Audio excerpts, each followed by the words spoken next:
তো গাইস তো গাইস নূরজাহান সিনেমাটা আমার আগেও দেখা আছে। আর কেন জানি না সিনেমাটাকে আমি আবার রিওয়াচ করলাম, আবারও দেখলাম। তো আমি কিন্তু অনেক কিছু নোটিস করলাম এই সিনেমাটাতে, যে কী কারণে এই সিনেমাটা চলেনি বা অডিয়েন্স অ্যাকসেপ্ট করে নে বা হাইপ ওঠে নে। তো গাইস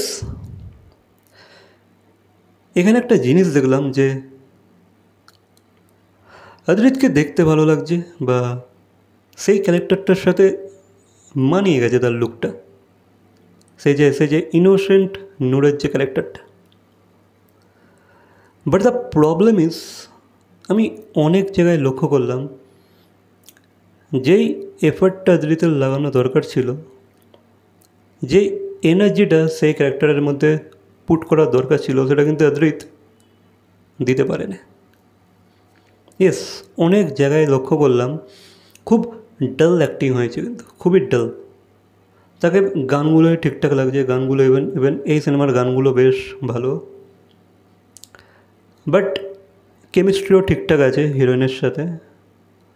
বাট অ্যাক্টিং দেখতে গেলে বা বেশ কিছু পোর্শনে যেখানে অ্যাক্টিংয়ের দরকার ছিল, সেখানে কিন্তু অদ্রিত পুরো ফ্ল্যাট পড়ে গেছে, পুরো ফ্ল্যাট, নো এক্সপ্রেশন, নাথিং।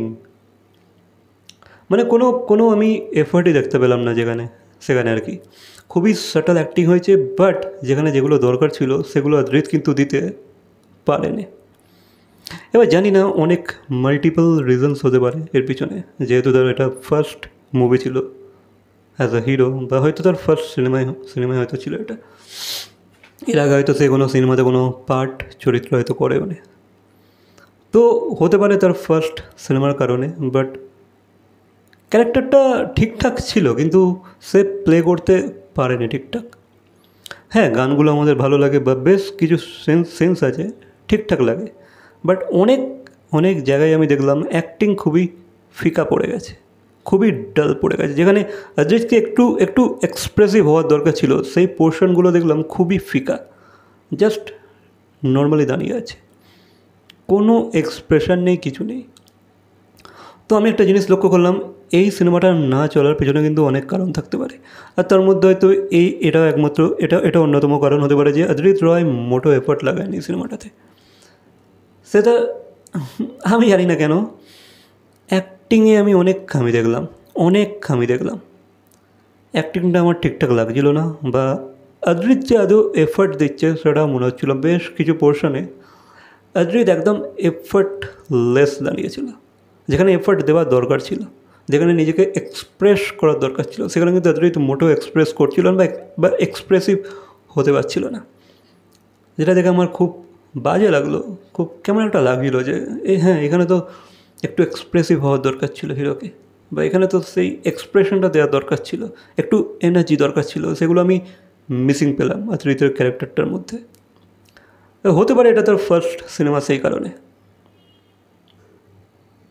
হ্যাঁ, তো আমি রিওয়াচ করার পর জানতে পারলাম হ্যাঁ, এই সিনেমাটা আমি আগেও দেখেছি, বাট আগে আমি এই জিনিসগুলো লক্ষ্য করিনি। বাট দিস টাইম, এইবার আমি যখন সিনেমাটা দেখছিলাম, আমি কিন্তু একটা রিভিউয়ারের মতো দেখছিলাম, রিভিউয়ারের মাইন্ডসেট নিয়ে দেখছিলাম যে আচ্ছা, সিনেমাটা কেন চলেনি, কী কারণে চলেনি, কার কী ফল্ট ছিল। হ্যাঁ, সিনেমাটাতে তো স্ক্রিন প্লের তো অভাব ছিল, স্ক্রিন প্লে ঠিকঠাক নেই। বাট সিনেমাটা যে কেমন স্টার্ট হয়, বা শুরু হতেই সিনেমাটার মধ্যে তুমি যে ইন্টারেস্ট দেবে, তোমার যে একটা ইন্টারেস্ট লাগবে সিনেমাটার মধ্যে, তার আগেই সিনেমাটা শেষ হয়ে যায় হুট করে। সেখানে খুবই কেমন একটা অড গোছের লাগে। তো এবার আমি একটা রিভিউয়ারের মাইন্ডসেট নিয়ে সিনেমাটা দেখতে বসেছিলাম। তো আমি অনেক কিছুই মিস্টেক দেখলাম সিনেমাটার মধ্যে, ডিরেকশনে, স্ক্রিন প্লেতে, অ্যাক্টিংয়ে, অনেক কিছুতে। রাইটিংয়ে তো অবভিয়াসলি অনেক খামি ছিল। তো গাইস, সেখানে কিন্তু পূজা চেরির ক্যারেক্টারটা আমার বেশ ভালো লেগেছে। সে যেভাবে অ্যাক্ট করেছে, যতটা কনফিডেন্টলি অ্যাক্ট করেছে, বা তার চরিত্রটার মধ্যে যে এনার্জিটা আমরা লক্ষ্য করতে পারছি, বা সে যেভাবে নিজেকে এক্সপ্রেস করেছে পুরো মুভিটাতে, বেশ ভালো। সে ভালো কাজ করেছে, বাট যেহেতু অদ্রিতের একটা ফার্স্ট সিনেমা ছিল হয়তো সেই কারণে হয়তো সে একটু ডাল পড়ে গিয়েছে তার কাছে।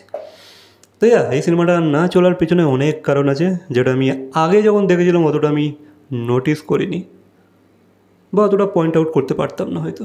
বাট এইবার যখন আমি রিভিউয়ারের মতো দেখলাম, একটা রিভিউয়ার কীভাবে একটা সিনেমাকে দেখে, কতটা খুঁটিয়ে খুঁটিয়ে দেখে, সেইভাবে সেই মাইন্ডসেট নিয়ে দেখলাম, তো অনেক কিছু আমি ফল্টে দেখতে পেলাম, ফল্ট নোটিস করতে পারলাম।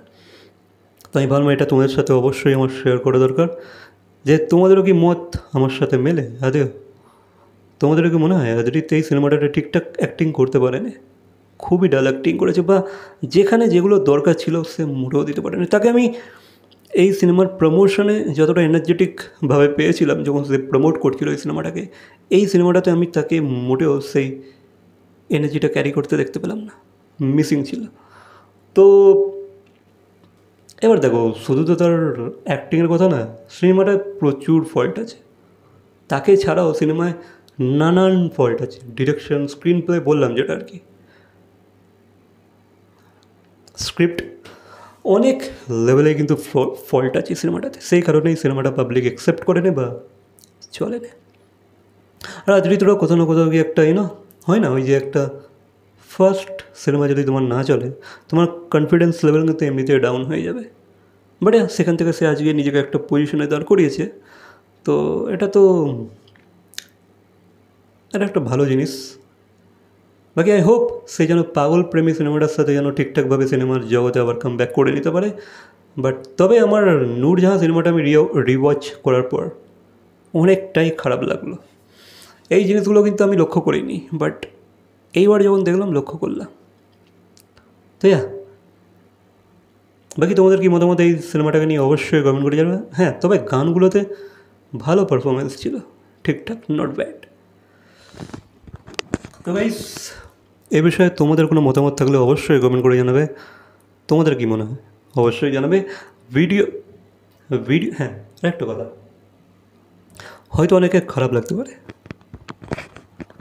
হয়তো আমার এই কথাগুলো শুনে অনেক অদ্রিত ফ্যান্সের হয়তো খারাপ লাগতে পারে, বাট কিছু করার নেই, এটাই সত্য, এটাই ফ্যাক্ট।